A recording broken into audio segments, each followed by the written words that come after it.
Recorded May 29th, 2025. Good afternoon, Edward. Good afternoon, Edward. Good afternoon, Edward. It looks like my screen overlay is showing something they shouldn't see. So we need to get that corrected really quick. Let's do that. How about that? That's been there. Well, this is the Security Insights show with a big emphasis on the. You'll notice that we've removed the Microsoft moniker from our title. I'll give you a little bit update on that. But first of all, let me fix my screen because I'm seeing this thing over my face, and it shouldn't do that. It's a solo Outlook. Let me do that. So what is happening here? Wow. Ed gets one chance to run the show by himself, and this is what he does.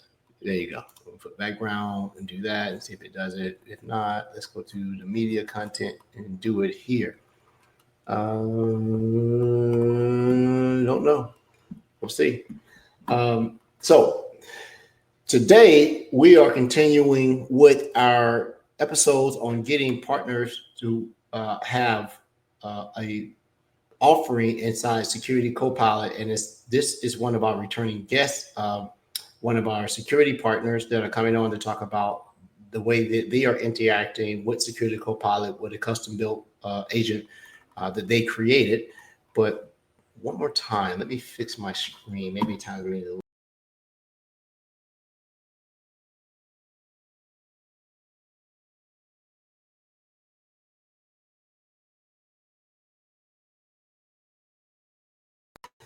Look at that, people. It's amazing what you can do with technology. Sorry about that. So it is a rainy day in Atlanta, Georgia, which I am. I am semi-solo today. Rod is out taking care of some personal items, as he is entitled to do. I hope the best for you, Rod. Go out and take care of family, man. Do your thing. Ray is under the weather. Allergies are beating her up, so she's trying to recover also. She's had a hard week. And Brody is in transit coming from somewhere, saving the planet, probably dropping out of a helicopter to go ice skiing or something, which he has done. But as we do the security rundown today, I'd like to say it's been an exciting, first half of the year. We're almost at June. Who would have thunk it? They're really, really, really, really fast. Recap, we had the start of the year episode in the entirety of the month of January, talking about what we did on the offset. We had Women in Cyber Month, which has been a huge success for us 3 years in a row. It was exciting in March. We also flipped around the theme month and had Partner Month in May rather than having it in April, as we generally do. So we are continuing the May tradition by having, and I always get the name wrong, Performanta.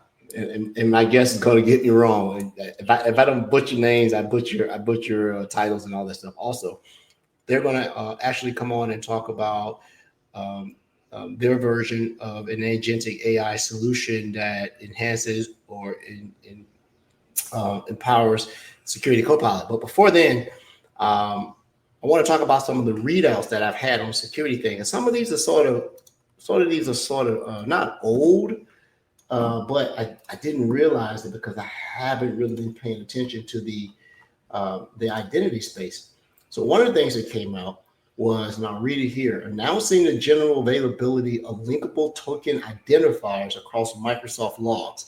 That's a big thing. If you're a security practitioner and you have multiple login parameters or portals or points of entry, it has been hard to do the correlation of those identifiers across, whether it be a GUID or SWID, whatever that may be. But now, because of that work done by the Microsoft Entra team, and it is general availability. Let me go to the comments here and put it in here and just give you the actual title of what was released. It is announcing the general availability of linkable token identifiers across Microsoft logs. And if I want to put in a little bit of meat on the bone, what does that mean for the average Joe? Long text here. You're looking at, we're pleased to announce the general availability of linkable token identifiers across our logging surfaces. all the surfaces. Entra sign-in logs, Exchange online audit logs, Microsoft Graph activity, Teams audit log, SharePoint. Check that out. So a lot of times it was hard to do correlation and stitch meaningful authentication and login activity across the collaboration platform at Microsoft, as well as maybe the administration platform and security platform. But now that this has been released, and I think it was GA, don't hold me to it. Let's take a look at it. Looks like today, 29th. So big shout out to Alex Simons. He's a big wig over at Microsoft around the identity space, from AD to Azure AD to all things that. I got to meet him in person one time, a long time ago. Really, really, really smart dude. And if you read it, we'll put it in the show notes.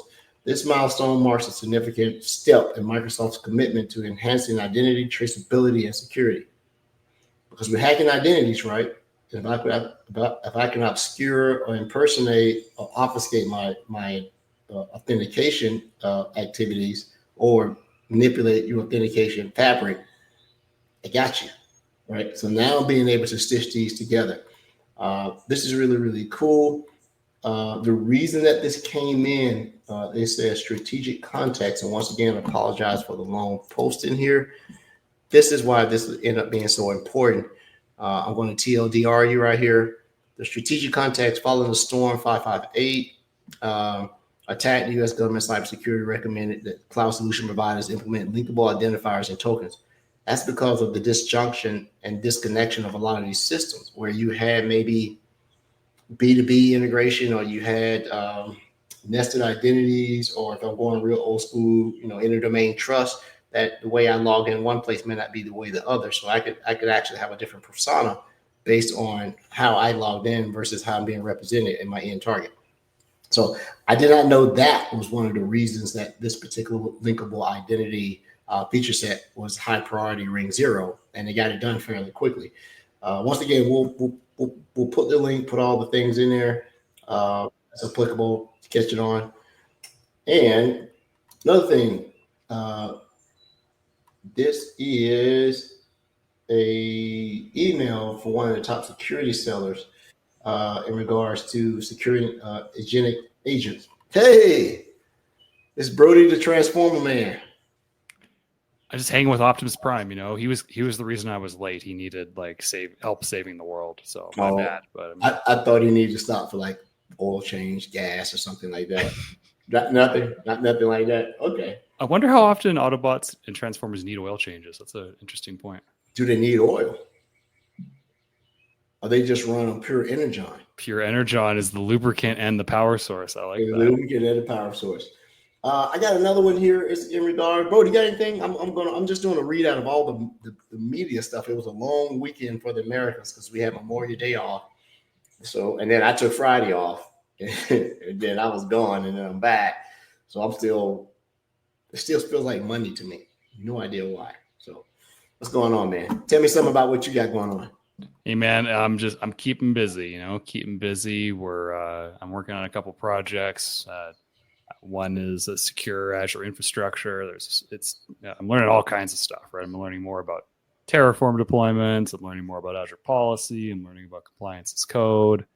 It's a challenging project, and you learn a lot from those projects, which is really cool. And then a new one I started. We're helping a customer with a good old fashioned Active Directory migration, good old fashioned on-prem, and it's we're teaming up with a partner to help with that one. We generally in Microsoft's consulting arm, we don't do those directly ourselves, so we team up with a partner. We provide guidance, and that's a new one for me, right? I've done ID migrations before, but not with Microsoft. So this is fun. It's fun to learn. I've done a lot of AD migrations. That was sort of the core of the mid part of my career when I was doing a lot of collaboration work around Exchange migrations. So I had a lot of Exchange migrations that end up being, hey, we need to migrate AD first and then do that. I'm like, yeah. And I remember using tools like Quest and using tools like NetIQ and things like that. And now Microsoft has a very complete tool set that's probably just incumbent to, the solution now to be able to do that. When you say they're doing a migration, are they I won't say abandoning, are they transitioning away from on-premise AD and just going to Entra? Are they going from one? I think it's a consolidation to start on-prem, and then they're going to look at more cloud-enabled organization in the future. But that's a very large forest, or it's a consolidation of multiple forests. And I didn't know this, but Microsoft's classic AD migration tool set, like ADMS and ADMT, they're not actually supported anymore officially, right? And so that's why we got a partner to run it, because we can't run something that we don't support inherently, right? But I did hear about, I had a colleague who was working with Quest to do a Power BI migration, and they have an AD migration tool as well, and that came up. But yeah, so it's interesting. Just like you, I've had experience in that in the past, but it's, again, every project's got a little something different, Yeah, I've learned that AD migrations are some of your best security assessments and audits. You find out a whole lot of stuff, and it's about finding out who owns legacy applications. It's the screen test. Exactly. I break it. Who comes and screams? Exactly. Do we have to turn it back on? I big shout out to Eric Manning. MSFT or Microsoft dirtbag, as he calls himself. I think that he's of the position that AD is, legacy should be going away, right? We need to get off that and get to the Entra Azure AD cloud base, because a bulk of the vulnerabilities that are out there for domain domination, all this other stuff. You have to have a domain to dominate, right?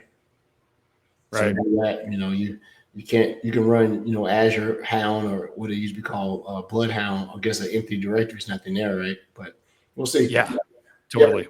Yeah. What else did I was reading out? So I did that. A bunch of things. If you're talking about learning about Microsoft Purview as far as Security Copilot, there's a bunch of private previews about that. If you're part of the Customer Connection Program plus Security, and you sign up for it, you can get your tenant enrolled into that. I'm going to throw a couple of links in here talking about getting into the private preview program. If you have 365, you're consuming the XDR stuff, and then if you're consuming Purview, which is so crazy, Purview seems to be something that is acquired by the bill perspective, like E5, but it's really an Azure consumption workload because you set it up in Azure. And there's a new billing method for it now. I didn't attend the actual readout of it, but it's not free anymore. Got to pay. I think they call them something consumption units or something. Yeah, they use the same SCUs, like for things like DSPM for AI and whatnot. It uses like SCUs in the background, so it's a similar consumption unit model as Security Copilot. Yeah, and that's something, you're more of the Purview. You have more of the Purview and Purview than I do. I'm threat intel, you compliance and Purview, but I'm actually getting into it. I had a good talk with Frank today. Good shout out, Frank, talking about the different aspects of learning Purview from a data protection, from a compliance standpoint, and then it was one more that he said so while Purview in itself is this huge solution, there are definitely different avenues of expertise about what it does, right? And one thing that I know, because I did a presentation on this, is that the inspection, correlation, or data protection engine, I believe is semi-shared with what Defender for Cloud, or CSPM, is. When you do data protection in that, they use some of the same logic.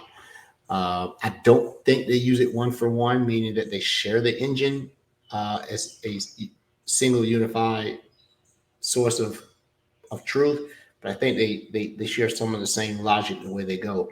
Purview's this big, man. It's a monster. Do that.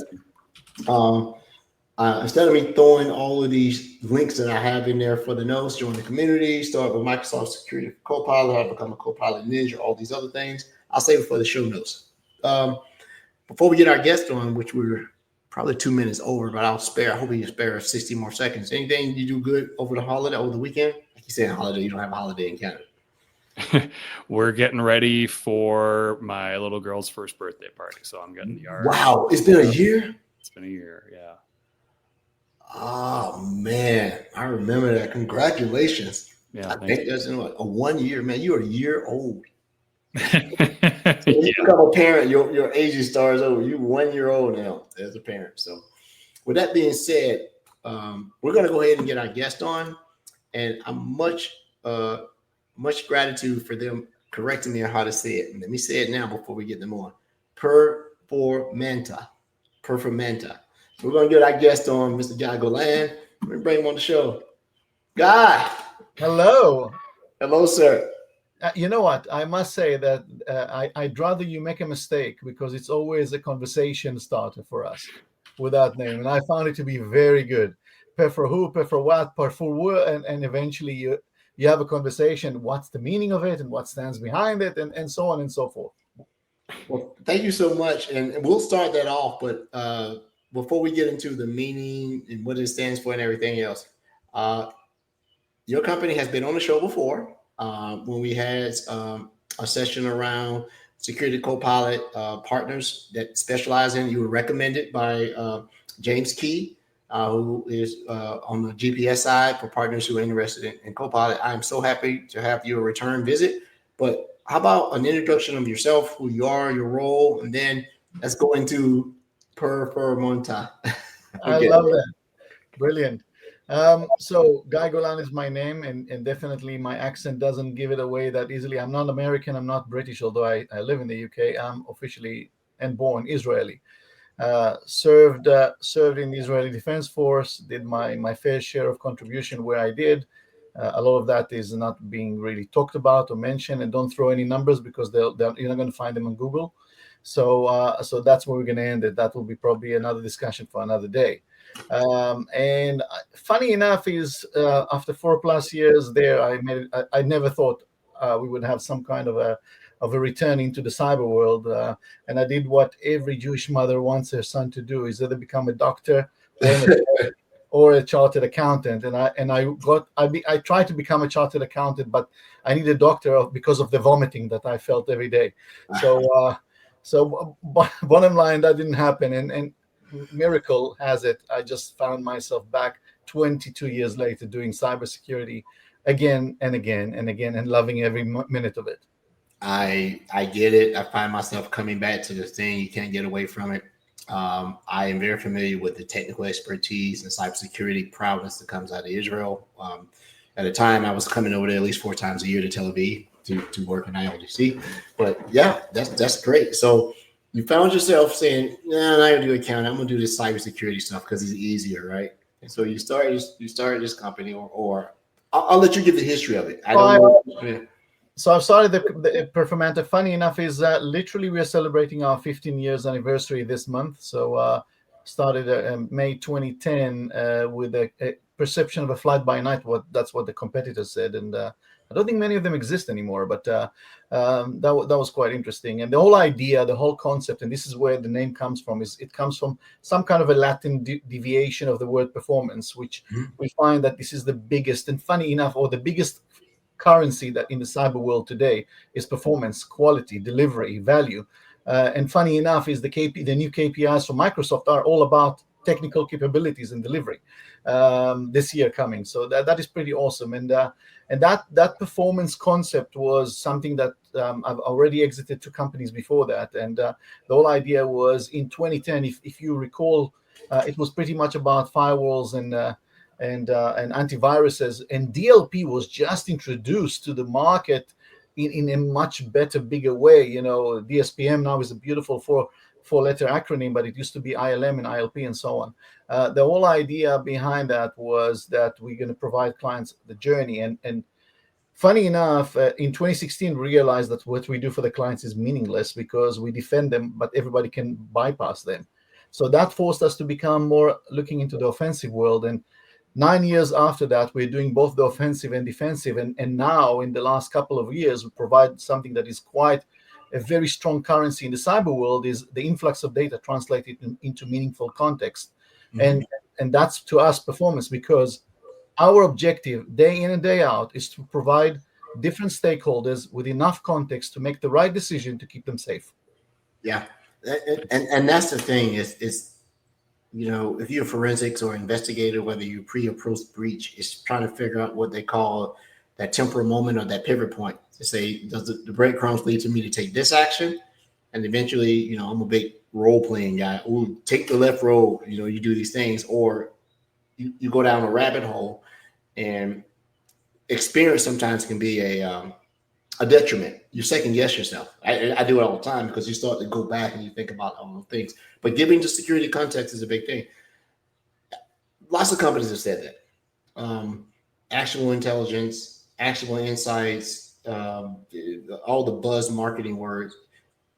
How do you go about saying I'm doing it in a way where either I give the option for the customer to take what we're saying and make decisions based on it, or we do this for the customer and we go. What is to take for you and your company to do this? So, you know, as the founder of the business, and I was a CEO until about 6 months ago, now I'm the chairman of the business. The whole idea is coming down to one word: culture. The whole idea of cybersecurity can survive and thrive in a good way based on culture. And it's not the CISO, and it's not us as MSSPs that call the shots. It is an organizational effort that is there. And when we started as a company and understanding what needs to be done to keep clients safe and provide that genuine context, and this is a story. I do all hands once a month, and I got all the employees and I said to them, how many of you had enough of doing the same thing over and over again? 90, and I ran a poll, by the way, 97% said me. Yeah. So I said, great. New initiative. We call it Motivate to Automate. If you do the same thing twice, write why you don't want to do it for the third time.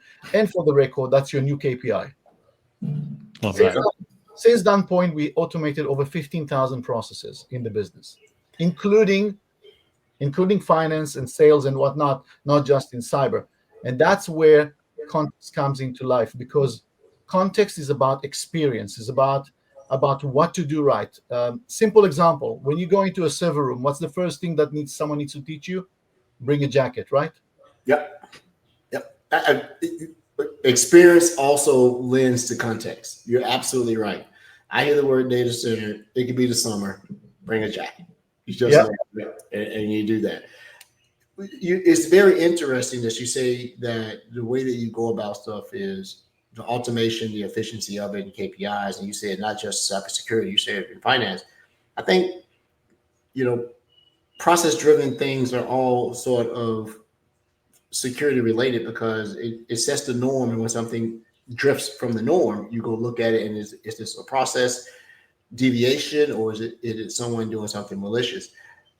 When we first had your company on, I was super impressed with the automation that was showed in the SOC portion about being able to either call the AI instance and then AI hand it back off to a biological entity to go back and do something. And it seems like instead of AI being a tool set on silicon wafers, it was a coworker. Correct. And the person could go on and do something else, and then your logic came back and say, "Hey, I did this. I need you to do this now." And that sounds like what I would work with Brody with. Like Brody has a different set of skills. I could do my part and say, "Hey, Brody, I'm done with this, man. Let me know what you see." How's that evolved? Because I don't remember what actual day you guys came on, but it wasn't that long ago. So what innovations have you guys done so far? So just as a short while, we were one of the first adopters in September 23 of the Security Copilot concept, or at that time it was called Copilot for Security. At that time, the whole idea is, okay, let's look at the art of possible, while the main message from Microsoft was, well, this is going to be a companion for the level 1 analyst to basically enrich their life. And guess what? At that time in September 23, I had no level 1 analysts left in Performanta. Everything was automated already. Mm-hmm. So we had a very strong playbook that we need to plug something that can be sophisticated onto it. And we looked at it and we decided that, okay, we can write our own API and integrate Security Copilot into the essence of the playbook and make it, as you say, not only just a coworker, actually a coworker that is a level 5 with 1,000 brains. And stress test it and see how much that coworker is drinking too much alcohol or drugs and hallucinate, or it's actually doing a great job. And we found it to be pretty open in what it does.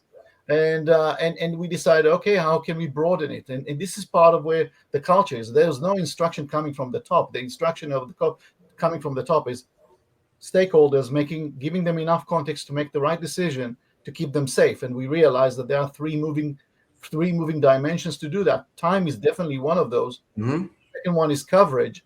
And the third one is the level of policy and rules that are being written at any given time to ensure that those are decisions based on some kind of detection that is in place. And Security Copilot was perfect for that.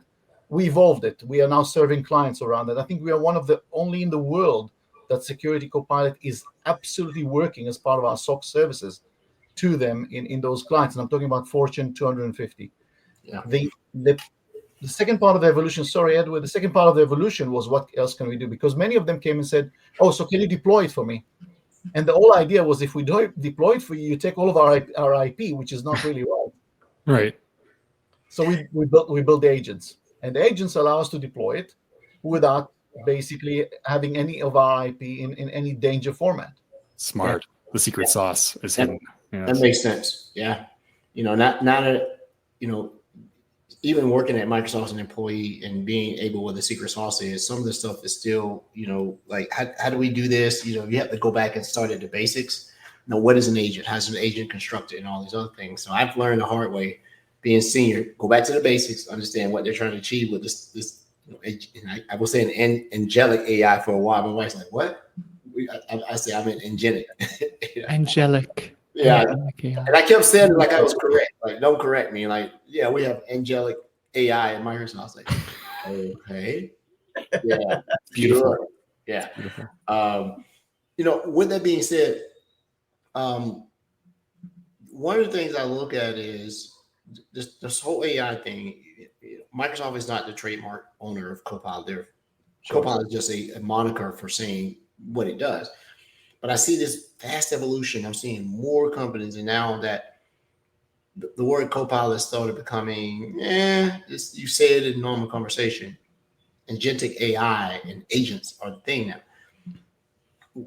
It's the innovation and progression of the way you go dependent upon Microsoft as they release things, or is the base concept enough for you to evolve and innovate on your own?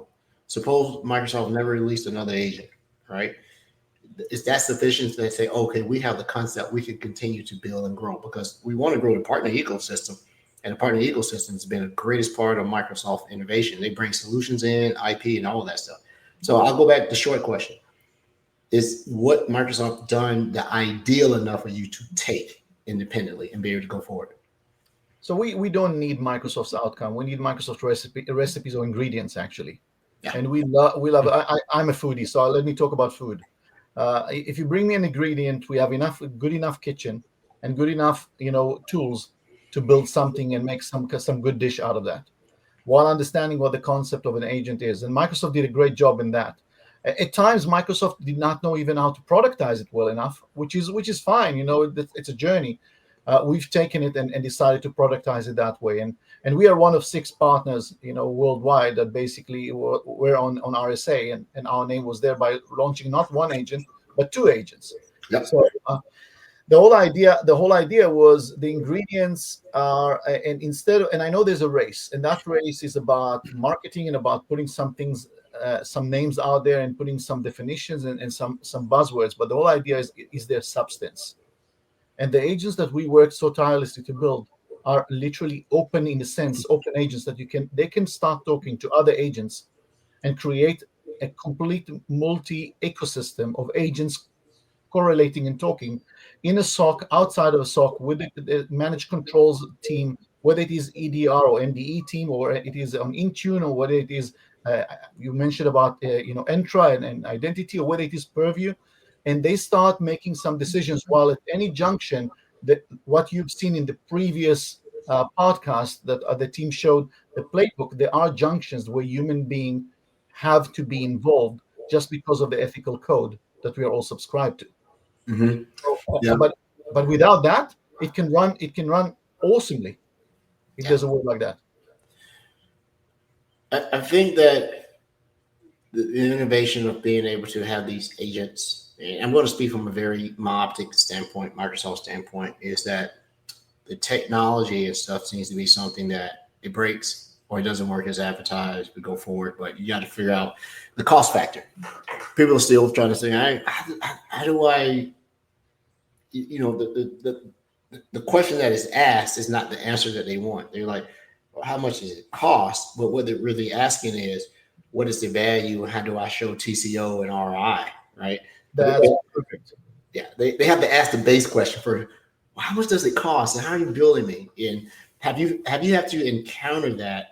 And how do you come back and convey that to the customer where this is return on investment, this is total cost of ownership? Because I think now with AI, the return on investment is not so much as total cost of ownership. This is one of the few times I've seen TCO be more important than ROI, because we don't really know the power of it. So I can't tell you what the return on investment is, but I know what it's costing me.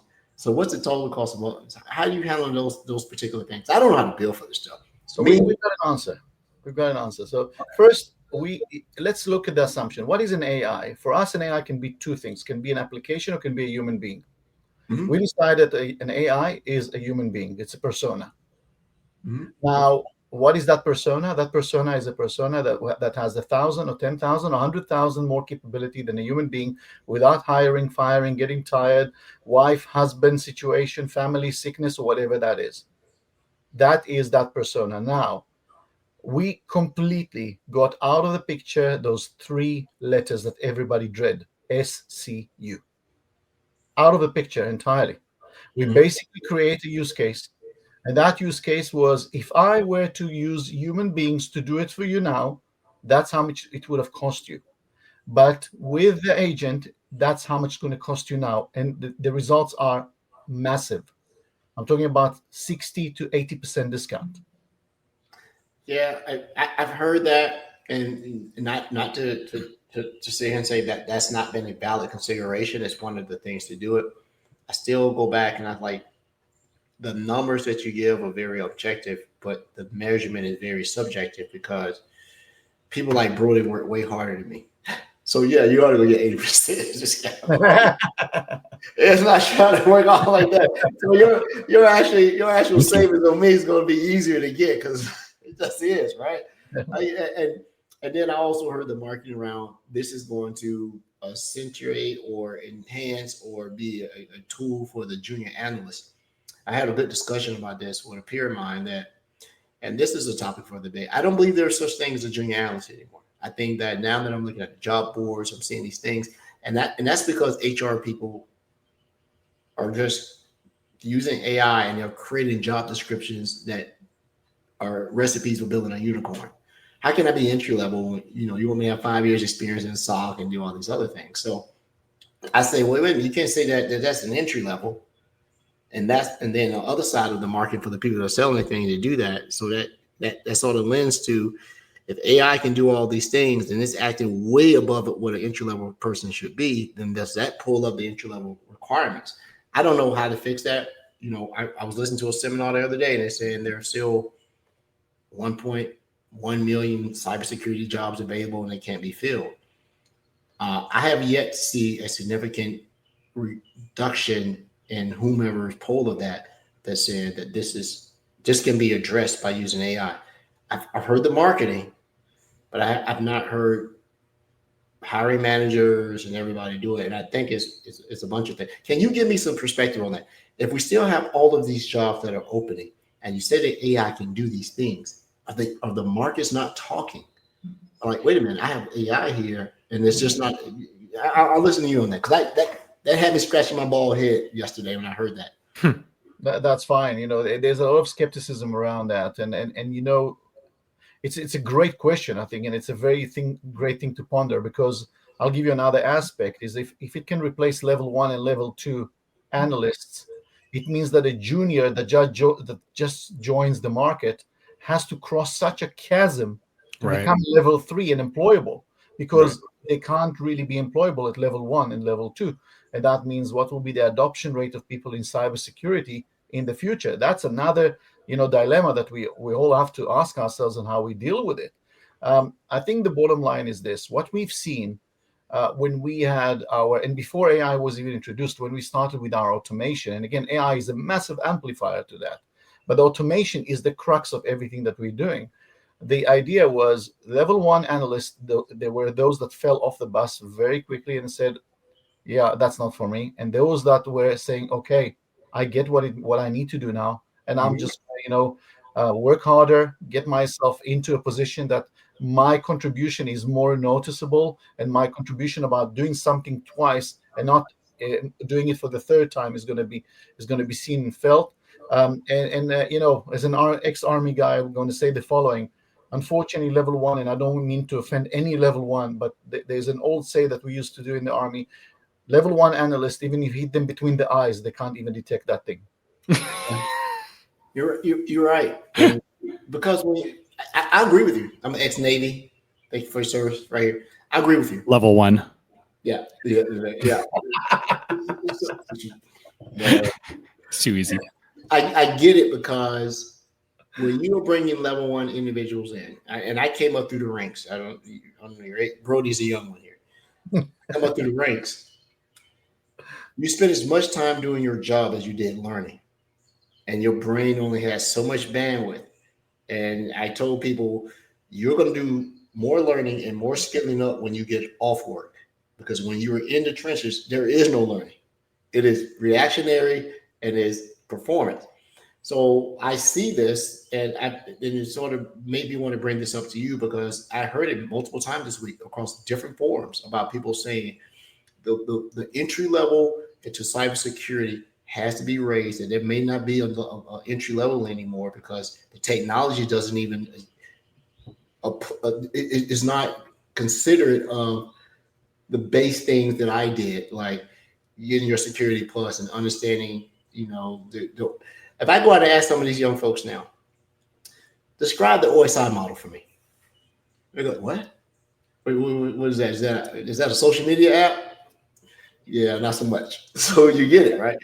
But so with your company and the way that you're using AI in doing this, how do you enhance the skill of those who are just say, we're just going to make up a term.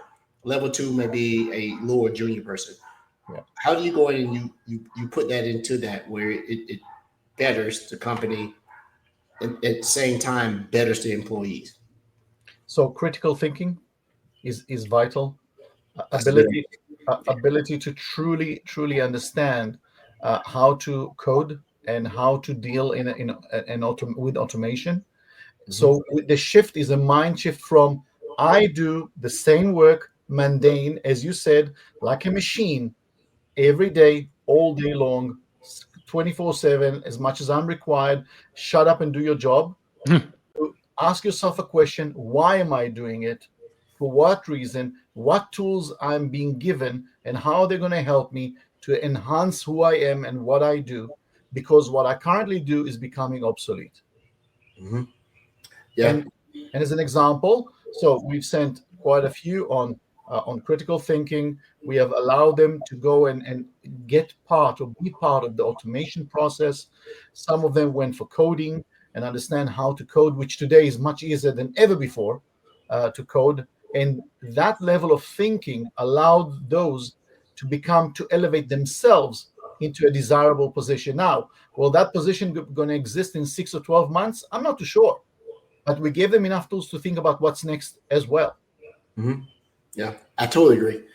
And based on what you said about that, you look at it and you say critical thinking, and I'm gonna take that concept and put it to a tactical execution, which is threat hunting. Yes. AI to me is still not. It's awful at threat hunting. People are, it can threat hunt. It's best, it's doing threat detection, right? Because it's already happened. I'm looking for indicators of compromise. I'm doing these things, and if I don't hit a particular pattern that it recognizes, especially when the tool set is almost 100% live off the land, RDP, WMI, all these things. I didn't put a Mimicaps down. I didn't make Cobalt Strike and all these other things. I'm using PowerShell because guess what? You allow it. Unsigned script. Oh yeah, you allow RDP internally. That's part of your admin tools and things like that. I've not seen a whole lot of innovation around proactive threat hunting in AI, and I don't believe it's there because it's too logical, right? If it quacks like a duck, walks like a duck, swims like a duck, then it's a hawk. Because why is this duck going out of the way to act like a duck? And then when I question the duck, are you a duck? Aflac. So Yeah. Edward, you're asking some really good stuff here. I dare to say that we are in final stages of developing a threat hunting agent, the proactive one, that will be released in the next 3 to 4 weeks, and that's going to be an interesting one for all of us to test and see what's the strength of it is. And again, it comes back, and I can't stress enough the importance of the word culture. And I'll give an example. I sit in Microsoft forums with other CEOs. And you've got some amazing leadership within the Copilot realm of Microsoft, and they ask some serious good questions. And one of the questions, which is a simple one, is who's doing Security Copilot? Raise your hand. Out of 15 people in the room, I'm the only one raising the hand. Yeah. And I can see that. I can see that people don't want to be first, and this is one of those aspects that AI, and if we do microsegment of to Agents Copilot, was the next big iteration after going to the cloud. Yeah, and the idea is not to do enough. The idea is to do more than enough, because enough is not enough to protect an environment. If you have many layers of defense wherever you are, enough will not work. AI is the one that pushes enough to almost perfect. But to go from that enough to almost perfect, you need to know that your processes are polished and solid, that your people know what their roles are and where they're getting into. You know what potentially the learnings are, and test whether that chasm between enough and perfect is being fulfilled by that tool, Copilot. Now, I can tell you something, and this is not an advertisement to Microsoft. We've tested many others. You really have an awesome tool. Nice. That's good. And I Stock price up.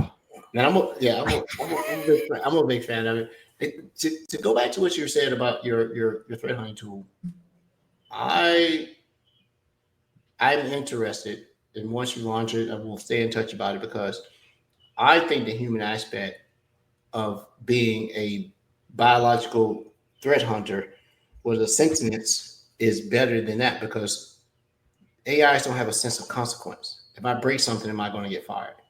You just do it, right? Mm-hmm. And I think sometimes second guessing will also lead you down the path of, I don't think I need to do that, or I don't want to wake someone up. And then you'll do a little bit more investigation rather than run through logic. As it gets better, it'll be able to make these illogical decisions, right? And that's the thing that the humans always win in science fiction. We think illogical, and the machines can't cope, and then we win, right? We just re-rig the deflector array, and we handle all the problems. Yep, that's all we got to do. You recalibrate the dilithium warp core, and that's how you win, right? With that, how do you measure? There seems to be the same subset of problems people always say, and the same marketing thing. Mean time between detection, mean time between response, and all these other stuff. Eventually, you can't go to that anymore, because now you're going to say we have zero, mean time to resolve. It's the new currency. Mean time to truly resolve a situation. Again, I'm going to speak a little bit of an army definition. The whole idea about a hostage situation is that when you have that, you don't go into room 302 because that's where the hostages are and say, I contained it and it's done. You go into a building that has 15 stories. You go from the roof, from the basement, you cover and make sure that every other room is scanned and looked and viewed before you make sure that 302 is being handled. And by that time, you already had so much conversations with the guys that took people hostage, because you want to keep them and make sure that the other building or the rest of the building is clean. Now, cybersecurity, it dumbs me to understand how cybersecurity is doing a lot in basically doing things fragmented and look literally through a peephole and do your job, as opposed to thinking broadly. Yeah. So, and I find it very weird. And by the way, my previous life before going into cybersecurity was in aviation, and I'm not sure if you still remember the old 747s, the double decker. there's something called Section 41, which is the big beam that connects the two deckers. And I was in MRO, maintenance, repair, and overall. And next to that, there used to be those toilets with the blue liquid. You remember that blue liquid? Now, when you run a service on that Section 41, you just need to see the strength of the beam, and that's it. But if you are amazing at what you do, you see meter to the side or 3 feet to the side, 3 feet to the other side. And many of the aircraft of the 747-100 did not really survive because of corrosion made by a leakage of the blue liquid that was 3 feet to the right of that beam. So if you look at that, make sure that you stop the leakage of that toilet. The beam is strong and capable. And those that didn't just said, oh, 747 is not really a safe aircraft. That was a wrong conclusion. And I see it in cyber every day. Great wrong analogy. Derived of wrong looking at things. So if you start looking things broadly, bring them together, contextualize them as much as you can based on experience, not machine experience, human experience. Try and see if the machine can couple that and basically amplify that, you're on the right track. I think it's not so much experience. Absolutely. You're right there with that. I think it's collaboration. And we had a record of this a long time ago that we said that no matter what you do, you were going to become a developer. GitLab, GitHub, you're going to have to learn some other language and in a mediocre manner. Some PowerShell, some Python, some Sharp. You got to learn it. And I think the same thing goes into this. We're in a point that you don't get to say, I'm on an identity team. Security is not my problem. It is your problem. I don't get to say on the infrastructure. They're the same thing. Exactly. Yeah. It is. Exactly. Because you're starting to see that instead of having a set of solutions and a bubble around them that says this secures all these solutions, that each one of these, endpoints, identity, cloud, they all have a now circle around them where the security is built into the actual solution that you do. You can stand up Entra and it has security options built into it, right? What I have to turn on, the Microsoft Defender for Cloud Apps, or turn it on, and everything now has security built in it rather than having a shim put into it. Think of antivirus. Back in the day, Microsoft was lucky. I don't think it was a whole lot of skill and everything else to say, yeah, we need to build an antivirus into our OS rather than keep trying to put ESAM, McAfee, and all these overlays on it, right? It was certainly monetarily smart because as I talked to the team that manages MDE, some of which are in Israel, working day and night to make that product better, because we have direct access to the kernel, it stands apart from other EDRs because of that important access there, right? So it was a no-brainer that sure could have been done earlier, but I mean, it's really paid off dividends now. I heard a rumor that there was just a rumor. If you go talk to enough of the old heads, that Microsoft didn't want to build an AV into their thing, and I still think they probably purchased something that ultimately ended up being Defender. But they had made an offer to a major person to say, "Hey, we want you so we can put this on here," and they didn't do it because at the time you couldn't tell. I date myself. You couldn't tell Norton that they were never going to exist anymore, right? Before they transformed into Symantec and McAfee to turn into whatever it may be. So I think the innovation is there for those who want to really solve a problem. I think now, I maybe have, because I've been doing this so long, a little bit, disenfranchised. It seems like innovation is not the key to anything anymore. Everybody is rushing to a $1 billion valuation so they can be acquired. That's what's going on, right? Can I solve a problem? For the benefit of mankind. Some companies they're doing good stuff, but in the end, the business runs the business. Now, with the agents, and which is the new shiny, we haven't used that word in a long time, Brody. New shiny agents are the new shiny. Our angelic agents, yes. We want to hear more from Guy. They should put in there. We have angelic agents. The angels come out, and big shout out to the Pope, angelic angels. Come on the show. The Pope. Come on the show. I like to talk to him. Sure. Rabbi, if you don't mind. And rabbis, absolutely. And rabbis, equal opportunities here. Just passing a joke, yes. We're fun on this show all day. So give me a little future. I want you to put your CEO hat on. It sounds like you're a tech geek. All right, no more geek. I need some leadership. He knows how to clear rooms effectively. Whatever. Give me. You don't work and you don't own and you don't have anything. You are an advisor to me. Yeah.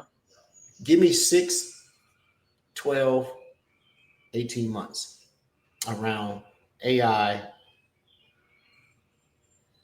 impact on security all up. Doesn't have to be agents. Because you see and say, I believe if I was doing this or I was doing another startup, or if I believe AI is going to make this thing. Give me a 6 months look, and I'm gonna leave it right there. Give me 6, and just give me 6 and 12 months. 18 is too far out. We don't know what's going to happen in 18 months. Okay, so I'll tell you this: for one assumption, in the next 12 months, governments will continue misbehaving, and because the moment that they start behaving, there will be a big change. But so far, governments, no matter what their name is, they are misbehaving. So the assumption is that while they misbehave, 6 months from now, what would happen is this. There'll be basically, I think, 3 main dimensions going to happen. One, consolidation in the market where vendors are going to acquire more services providers because they just don't have that level of touch with the clients. So I see that happening more and more. Yesterday's Zscaler acquisition of Red Canary is a great example of that. I do see that in 6 months' time, those that are doing the old-fashioned plumbing and electricity wiring are going to start eating into their margins substantially. I do see that they will stop surviving in that aspect, and I see MSPs dabbing into the MSSP world because security is going to become allegedly more approachable or reachable to them. These are my 3 predictions of 6 months from now. I think 12 months from now is going to be even more interesting. I think the lines between MSSP and network providers, NOC and SOC, are going to start amalgamating, and the context is going to be broader than security context. It would be a business context based on digital footprint and digital touch points. I do envisage almost like a war of the worlds between Microsoft, Google, and there will be probably a third contender that probably CrowdStrike. But it's not, right now it's like, some punches. It will be a war of the worlds, and there'll be some kind of attempt for world domination of a vendor. It depends on the I think those that will survive are those that have the clear vision and also the intent of genuinely making a difference. And I think Microsoft has that. That's the second part of that, I believe, 12 months from now. And maybe I'm thinking too fast, and then from an AI point of view, I believe in 12 months' time, we're going to see a new thing. And we have a service that we launched around, but it's early days. It will be AI MDR. So basically, managed detection and response for AI misbehavior. I can see that. I think a lot of times I'm not nearly as connected you are in the thought leadership and having to run a major company, but I totally can relate to what you're saying. And when you say the war of the world, you're seeing that, and it seems like the referee between the 2 major powers who are eventually going to collide. And it's Microsoft and Google with the acquisition of Wiz, right? The writing's on the wall. I think there's one more acquisition that Google needs to make. They don't have an Endpoint. They don't have an EDR solution. So Edward, I said it to a few Microsoft. I said, what is the cheapest commodity for Microsoft? Endpoint. What is the cheapest commodity for Google? Storage. Yes. So each one has a different superpower that they want to leverage and see whichever it is, because Google storage is absolutely cheap. I don't know if they're using IDE drives. I don't know. But if Microsoft sorts out storage, then consumption is going to drop, and then they rule the world. If Google integrates Endpoint, they have consumption that is already cheap. They rule the world. I think these are the 2 major, probably vectors that are going to determine the supremacy. Now, just as an interesting, and I've said it a few times, with all the respect to Google, They are building a 20-piece puzzle right now, and they've got about 12 pieces already sorted out. Microsoft is on the 1,000-piece already puzzle. I would see here and say that's not necessarily a bad thing, because if you got a 20-piece puzzle, I think that a lot of times the technology is not the determining factor of how companies come and go. It's the leadership and the vision. But to guys like point there, that's interesting. I think it's easier for Microsoft to figure out the storage question than it is for Google to figure out the endpoint question. Oh, it's going to be painful for them. And for the record, Mandiant is not really a hands-on keyboard engineering organization. It's a consulting company that looks after an incident response. Well, yeah, you need to have someone that can fix the problems. Yeah, good point. I would sit here and say I love this banter. I think that Google's approach to the EDR is much easier than you think it is. It's going to be, and I think between these two superpowers, the regulator or the referee is going to be government regulation. Sooner or later, the word's going to come up monopoly. So I write a note and I'm going to send it to you, but I'll reveal it to everybody. Google is going to acquire Sentinel One. How about that? Yep. I couldn't say it because I work for my, but I heard this all week. I think I said someone said, is that right? And you heard it on the show. I didn't say it. I heard that several times this week. Spicy rumor alert. And this is what it makes sense. This makes so much more sense. Let me tell you what didn't make sense. And let me make sure the comments that I and Brody expressed are not the comments and the direct representation of our employer, Microsoft. This is my own. I thought Google and Microsoft dodged a bullet, just like this. Because had AWS bought Splunk, you might have had a problem. You might have had a problem there. But Cisco they threw me off. I'm like, Cisco. If AWS had bought them, then you would have to look at it and say, these guys are serious. Yeah. Right. Google buying Wiz, I've made jokes, give it a year, they'll mess it up. I'm not so sure now. Because I think that there are enough other players who are not as large who have shown it. A serious contender who could be a big wig, but just can't put enough weight on their bones is Palo Alto. They just can't put enough weight on to fight up in their weight class. So they're going to dominate that weight class that they're in, right? But if they had some oomph to them, and then you'll see some people who may be left at the altar because CrowdStrike is super independent, but I don't know if they want to be acquired. We don't know. We don't know. We don't know. So there's still a lot of players to be out there. And these are the incumbents, right? These are the people who've been proven they can do these things. Sentinel One will be a great one. Probably most mature, either the second tier EDRs. I'm thinking Carbon Black. Trend Micro's not bad. Fortinet, I heard, has a play. I did not realize they were EDR things. So sorry, don't even mention. I can mention that. Okay. Don't. Yeah. Not even. Right. Well, this has been really, really, really good, guy. I really appreciate you coming on. This is probably one of those things that we probably should have had a CEO roundtable edition because we could have invited a bunch of CISOs and everything to come talk to you. I am super impressed with what your company's doing. The reputation is really good. I think that you're not super known as much in the US, but when I go across the pond, I know who you are. Right, they do these things. Same way I knew about Quorum Cyber. They shout out to Quorum. How y'all doing? Friend of the show. They've been on too. We're friends with everybody.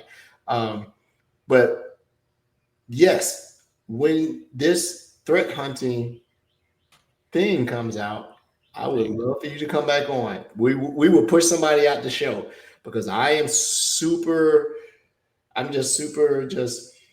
not believing that is going to be the thing because I don't think that AI is imaginative enough, Yeah. And when you can be imaginative enough, because you can go in and look for vulnerabilities. Is it not patched? Is this port open? It's going to be the same thing that you do. I want something that says, oh, I'm threat hunting, and it seems as though the executive assistant has sent ads or something like this, as CEO, I want to do these things. Can I personate that? Those are the things that humans can do. When you do things too structured, I can tell when you write me an email from using any AI. It just looks too perfect, right? So threat hunting can be too perfect also, I believe. So Guy, your challenge is to come on and wow Edward and everybody when you have this thing 1.0. I've learned one thing, and I've listened a lot to Steve Jobs when he launched the iPod, and he went to the investors and asked for some money for it, and they said to him, "So how many holes that iPod got?" He said, "I beg your pardon," and they said, "Well, clearly there's a tape and cassette." He said, No, there's none of that." And they said, "Well, so there's no 2 holes and there's no tape cassette. So how can it retain, music and 3,000 of them?" "Well, it's called storage." And they said, "Well, can you at least put 1 hole?" And he said, "I don't need any hole there." So I think the idea is that it's almost too good to be true. But we launched some things that are too good to be true, and they're working exceptionally well. I think that's where I'm so proud of the team and the way they lead that. Is that the ability to genuinely think about, you mentioned, Edward, some serious stuff, like vulnerability management. Vulnerability management is dead. Vulnerability prioritization is alive and kicking. Yes. Take a vulnerability from Defender and take one from Nessus, and they contradict each other. Mm-hmm. Yeah. How do you bring them into a point that people can truly manage not 100,000 vulnerabilities, but 50 on 7 machines that will reduce the risk by 90%? That is a great insight, and that insight is part of threat hunting. The idea is, and for the record, this is out of the box of Performanta already. Yeah. That's a great point. Call out. That is, people believe that security is perfection. It is not. It is hold and serve. When that ball comes back over the net, you got a lot of decisions to make. All right. Well, and what he's saying too is that if you're keen to innovate in this area, you'll find success if you target what is going to have the most amount of effort, most amount of impact with the least amount of effort, and makes it easier for the individual. Right. So. And it sounds like you have instilled a culture of let's solve the hard problems. Anybody can solve the easy problems. Let's go solve the hard problems. And that's where the innovation is. That is great. Sir, I'd like to thank you so much and give you the last closing before we allow you to get back to your time, because I know the time difference. I apologize. We thank you so much for this. Any last words before we close out the show? Apart from I'm going to sleep now, but I think I want to thank you, Edward and Brody. That was awesome. I really enjoyed it. And yes, you do subscribe to the word fun, and I love that. So I just want to thank you very much for allowing me to be on the show. And you are welcome anytime. One of the things you didn't read in the fine print, when you come on the show, you started Endear to come on as a host one day so we can take vacation, take holiday. So you're going to have to host the show for us. Well, the whole Europe host episode, that'd be great. I can just run it time zone. Fantastic. When I'm over to that side of the pond and I can maybe break out some time, which I may, I'll surprise you off late in the year. I'll look you up, sir. Maybe we'll share a pint if you so indulge. But to our listeners, we'd like to say thank you so much for indulging us in our annual partner month. I believe that we have closed it off on a high note by having a recurring partner come back on and just reiterate what they are doing to innovate. And if you're at Microsoft, this is one of those pillars of building upon the work of others. These guys are doing great stuff. Check them out. The show notes will be out. We'll be a little late in publishing. I want to say hello to Ray and Rod. You guys get well and get healthy. Come on back. Really appreciate it. To everybody, have a good one. Take care. Thanks, Cheers. guys. Thanks, everyone.